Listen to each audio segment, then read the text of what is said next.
Hi, Macon. Hello. Such a pleasure to have you here after your amazing set at our stage at Electrolabs. Nice to see you back here. For us, it was one of the highlights of the festival. And for like many in the crowd, it was the first chance to discover you.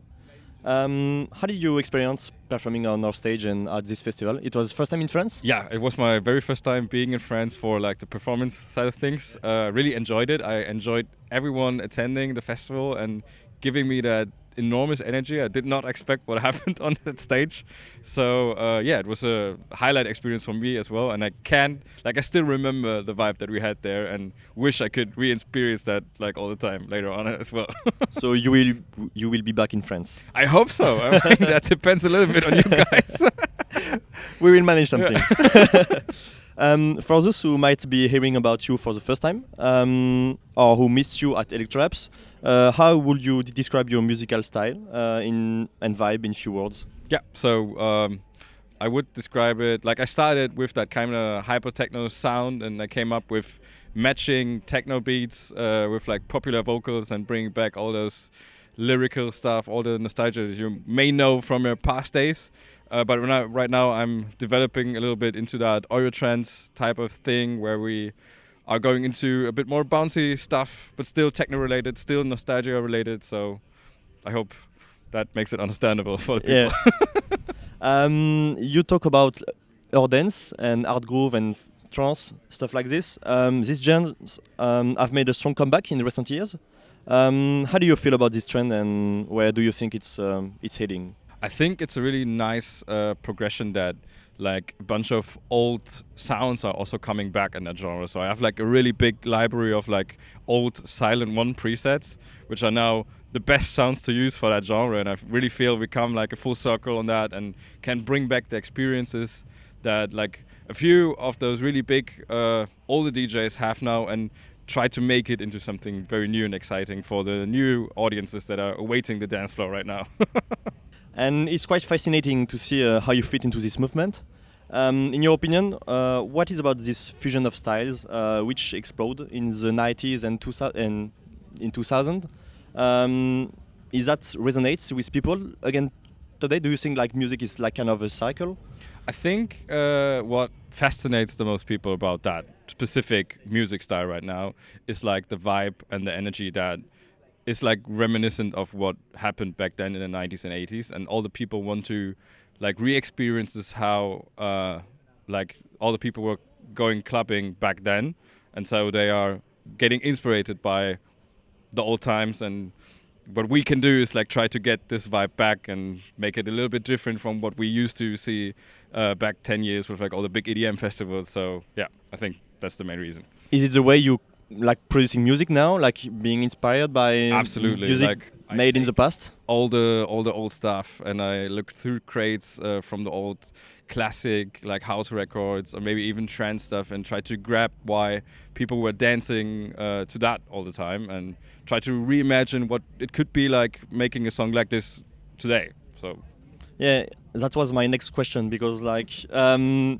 we feel this kind of vibe, this nostalgic vibe in your track, but with like modern and contemporary elements.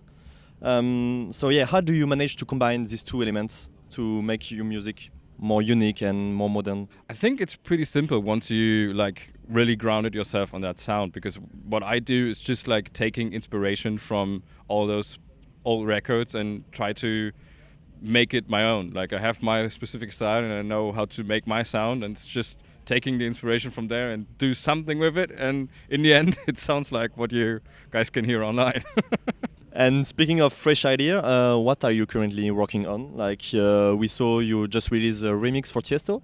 How does this happen? Yeah, it was like a funny coincidence, because he asked me to remix that record back like half a year ago or something, and then I did like a version with another DJ you might know. He's called like Restricted. He's doing like a bunch of shows in Australia and tours with like Timmy Trumpet, and we had like a fairly big room techno version of it, and then the guys came to me and said, yeah, okay, right now we wanted to release this version here, and I was okay guys, maybe I need to redo it, and then I had like the new version made, which is like more Eurodance, more bouncy.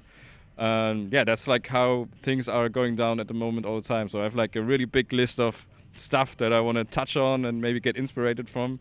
But yeah, right now I'm standing in front of a camera at ADE, not in a studio. So yeah. And so, what's coming next after? Like, you have few tracks you're working on, some EP maybe. I'm just preparing the release of my new single called "Still Screaming," which is like a full-on club underground Eurodance banger, coming out in just a few hours, basically. And after that, I have prepared a bunch of really underground records with spinning records as well.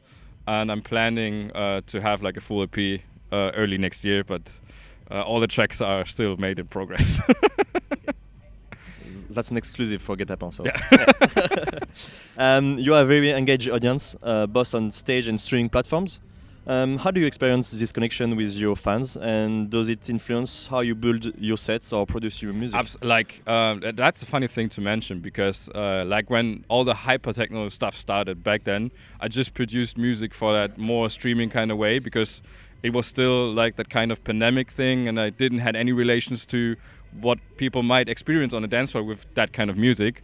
And then once the gigs started rolling in, and once I played for all the people that enjoyed that music, I started to notice that maybe it isn't the right way to just go with like the biggest hits and play all that. So that's when like the whole hyper techno thing got a little bit less, and a bit of the club thing came introducing, and so that's the evolvement that you're trying to get over time. Okay.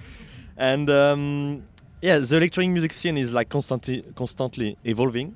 But what are some aspects of the music or the scene that you'd like to see change or evolve in the coming years? Recently, we talked about the phone. Yeah. In the crowd.